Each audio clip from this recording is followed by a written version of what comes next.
Have you ever wondered what sets those apart who crumble under the weight of failure from those who emerge from it even stronger? Today we're going to be talking about the power of perseverance, the steadfast determination to rise no matter how many times you've fallen. We're going to take a look at what failure is and how it might actually be the secret weapon to achieving success. So don't go anywhere. That's what's coming up on Making Room.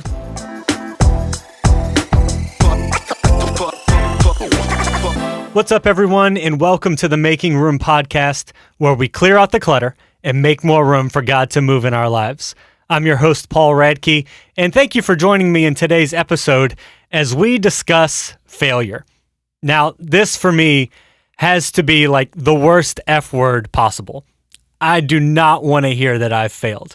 I can only think of one other F word, and that's fear, that could possibly be worse than failure.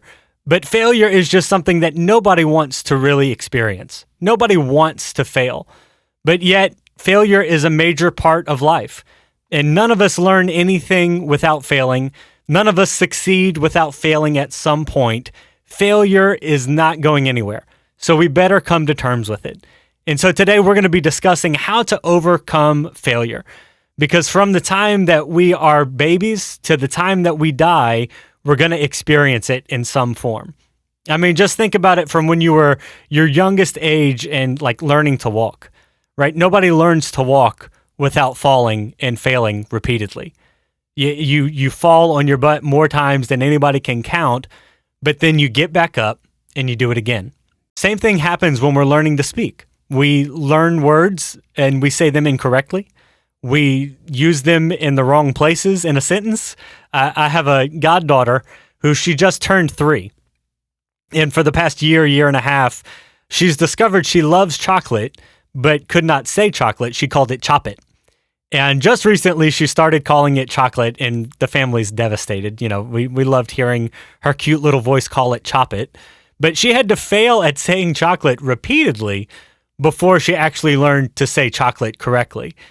And it's the same thing for almost every avenue of life. If we want to get better at our jobs, we're going to have to fail in some regard. If we want to get better at relationships, we're going to fail at some point. If we want to get better at anything, we're going to have to risk failure. It says this in James chapter 1. It says, "Count it all joy, my brothers, when you meet trials of various kinds, knowing that the testing of your faith produces perseverance. And let perseverance have its perfect work, that you may be perfect and complete, lacking in nothing." It's an incredible verse, and it speaks directly to this issue. To count it all joy when you meet trials of various kinds. Now, whether that's persecution in the early church like they were experiencing, or maybe mistakes that you've made, or mistakes that other people have made that are affecting you, no matter what it is that the trial is, count it all joy, knowing that the testing of your faith produces perseverance. And perseverance is greatly needed when learning to overcome failure. In society today, we have this idea of perfection being this environment in which nothing goes wrong and everything is just right and nobody makes mistakes. And I don't say things the wrong way and I don't do things the wrong way. But in reality, that idea of perfection is nothing but an illusion. True, genuine perfection is a result of perseverance. True, genuine perfection is a result of perseverance. It means you've gone through the difficulty, you've experienced the failure, you've made the mistakes, you've gone through the hardship, and the testing of your faith in those areas produced a steadfastness and a perseverance. Because it's when we learn to persevere, when we learn to endure difficulty, our own mistakes, our own failures, our own mess-ups, that we actually learn to keep pushing forward and achieve perfection. I learned to walk perfectly by falling down a whole lot. I learned to speak well by making mistakes frequently on what I would say. I remember a time when I had joined the youth worship team at our church, and I had just started to write songs, and me and the guitar player were kind of writing songs together at the time. And we were in this really nice service. At the end of service, in a prayer time, kind of setting the tone with the music, nice worship music. If you've been in church, you know what I'm talking about. And I get this idea that now is the time to break out one of the new songs we've just written. And so I kind of get everybody else's attention and let them know I'm going to kind of go off cuff. And so they need to follow me. And I start to play this song. And when I go to sing it, I cannot find the key. I cannot find like the root key of this song for the melody line. But I just keep singing. Like I can't stop. I've already committed to it. And I wind up singing the entire song out of tune.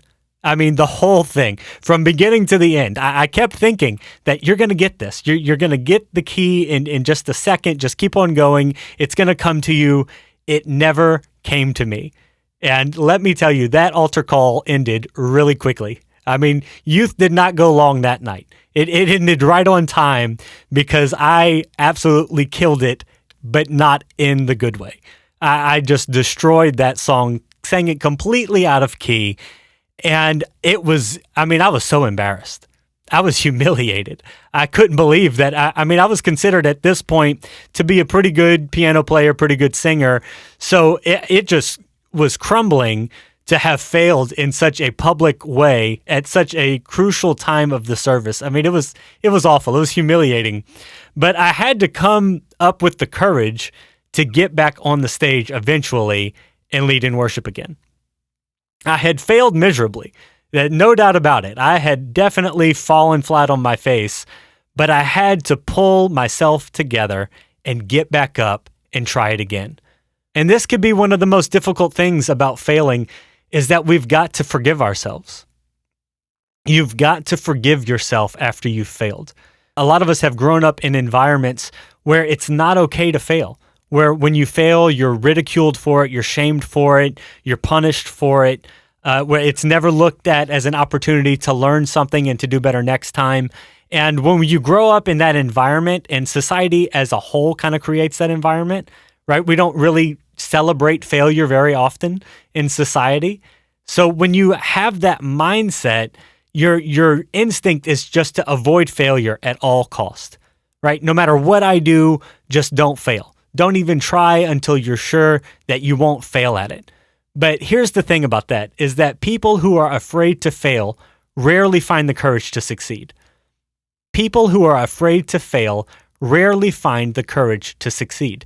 If you go through the rest of your life fearing failure, you never take a risk, you never go into an area of your life where you might not get it right, your chances of success are greatly diminished. Because it is when we fail that we learn. Failure is probably the best tool that we have to learn. So we've got to understand that failure is necessary and that we have permission to fail. You are allowed to fail. You're allowed to make mistakes. You're allowed to try something new and it not work out. And the only thing you can do is to learn from that so that the next time you do a better job at it. If you never give yourself permission to fail, then you'll never get back up to succeed. You've got to allow yourself to fail because your failure does not define who you are. I know we kind of do this a lot with failure. If we fail math, we say, oh, we're bad at math. If we fail at a few relationships, we go, oh, well, we're bad at relationships. Thing about math and relationships and most other parts of life is that they're all just learned skills. Right? If I fail at math, all I have to do is learn math, and then I can be good at math. That I failed at math at one time does not mean that I will be bad at math forever. It just means I'm bad at math right now. If I fail at a relationship, it doesn't make me bad at relationships. It just means that I've got some things to figure out. I've got some lessons I need to learn. I might need to learn how to pick better relationships, or I might need to get better at being in relationships. Whatever the cause is, I don't have to be bad at relationships forever just because I failed a few times. Whatever you failed at does not define who you are. It's just a skill that you need to learn. If you failed at your new job, then you just need to learn the skill of being good at your new job. If you failed at being a parent, you just need to learn some skills on being a better parent. You're not a bad parent. You just have some more things to learn. We've all got more things to learn in life. If we're not continually learning, then we are digressing, right? We've got to continue to have this foundation of learning something new frequently and often. And how am I supposed to learn if I'm too afraid to fail? And this can be the hardest part for many of us. It's hard getting over the emotional hurdles of having failed and getting over the emotions of being humiliated and embarrassed or being talked about. Some of the times it's in very public spaces, like me failing at finding the right key to the song I was singing in youth group. So we have to remember that our failures do not define who we are, but what happens next just might. Your failure does not define who you are, but what happens next after you failed very well might define who you are.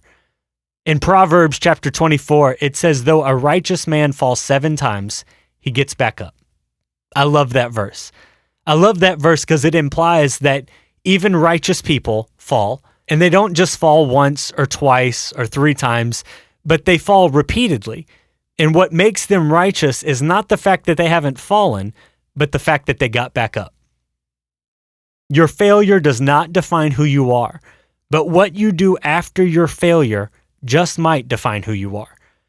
Are you the kind of person that fails and then gets back up? Do you fall off the horse and then get back up on the horse as quickly as possible? Or do you stay down? Falling down does not make you a failure, but staying down does. We have got to get back up after we've fallen. Because if we just stay down, if we just accept defeat, then yeah, we will have failed. But if we get back up, if we try again, then there is no limit to what we can achieve. Now, you may have failed 1,000 different ways, but if that 1,000 different ways of failure brings you to one giant success, then it was totally worth the cost, right?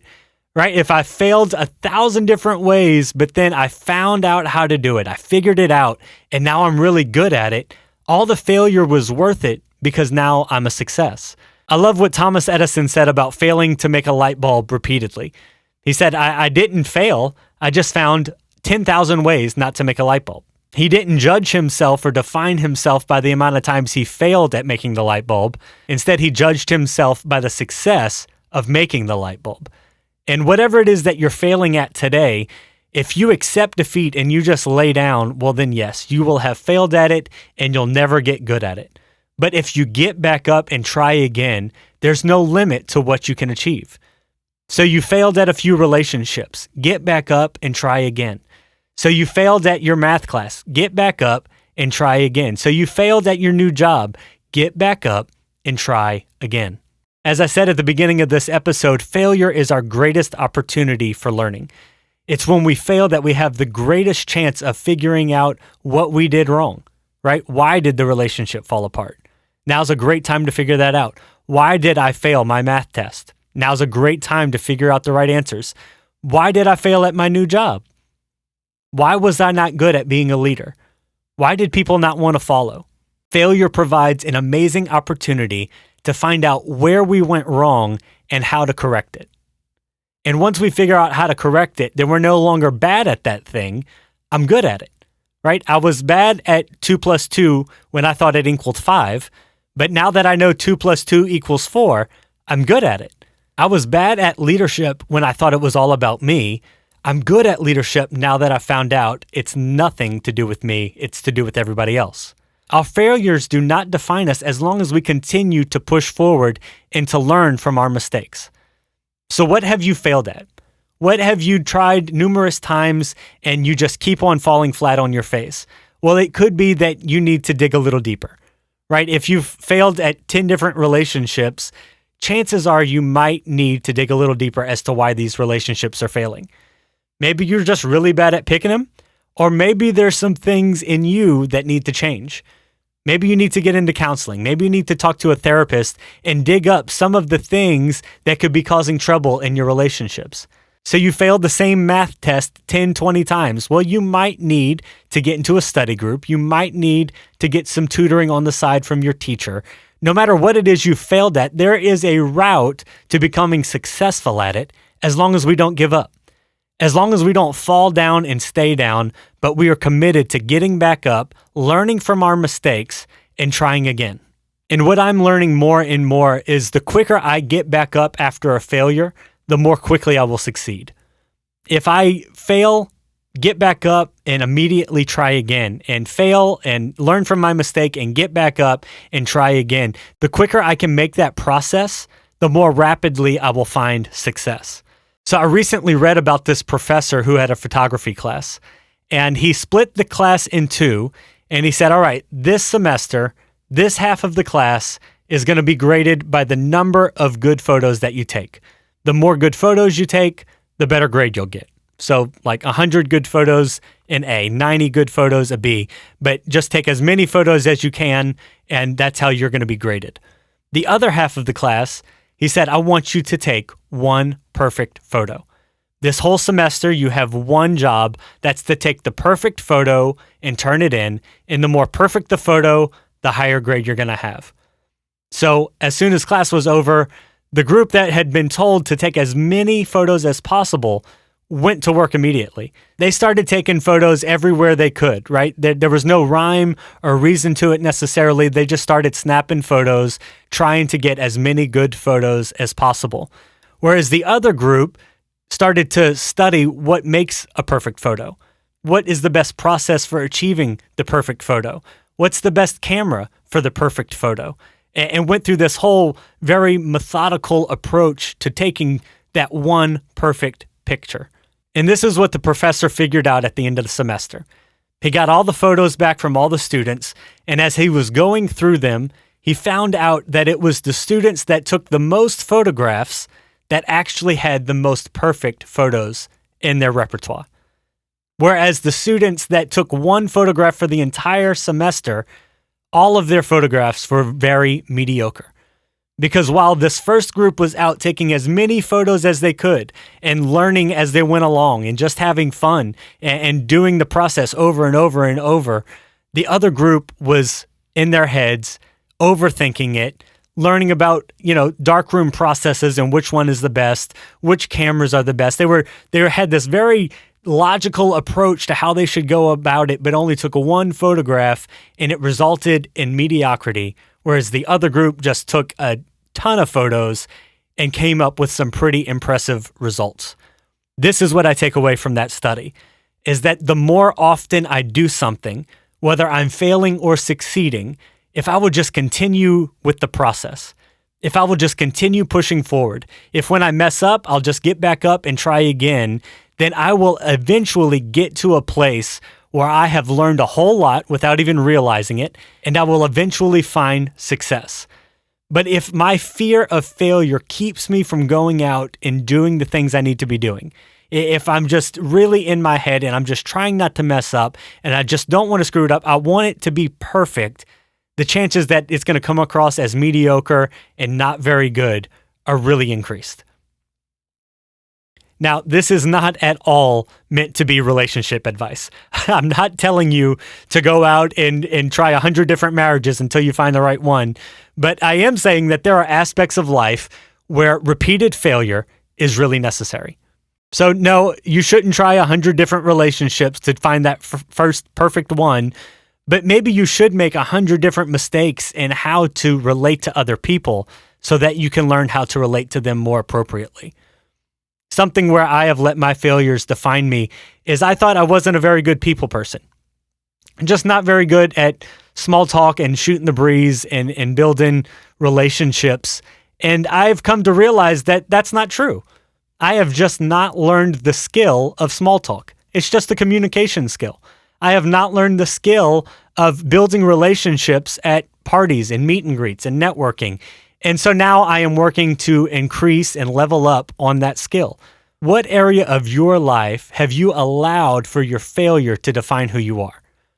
What is it that's in your head right now where you say, I am not this, I am not good at this or that? I guarantee you it's something that you could be good at if you just dedicate enough time to it.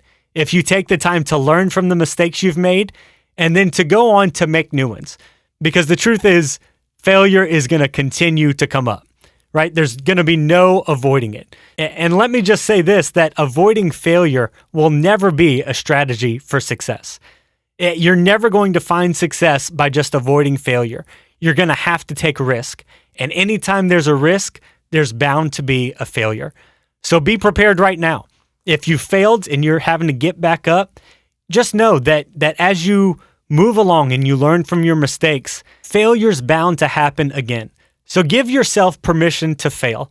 And when you've fallen down, get back up, learn from your mistakes, and continue pursuing whatever it is you're trying to achieve. Whether it's a better relationship, or whether it's a better education, or whether it's a promotion at your job, or whether it's to be a better parent at home, whatever avenue you're trying to succeed at, know that failure's going to be part of the process. It's okay. It's meant to be this way. And the more quickly you learn from your mistakes and repeat that process again and again, the more quickly you're going to succeed. It says this in James chapter 5, "We consider them blessed who remained steadfast." So remain steadfast at whatever goal you're trying to succeed, whether it's a deeper relationship with God or a deeper relationship with your spouse. Continue pushing forward, knowing that you will succeed as you continue to get back up. Thank you so much for watching today. I hope that you got a lot of value out of this episode. If you did, do me one gigantic favor and share this with a friend or a family member who might need to hear it. It will help this show to grow, and I will appreciate it very much. Love you all, and I look forward to being with you again next week as we continue making room.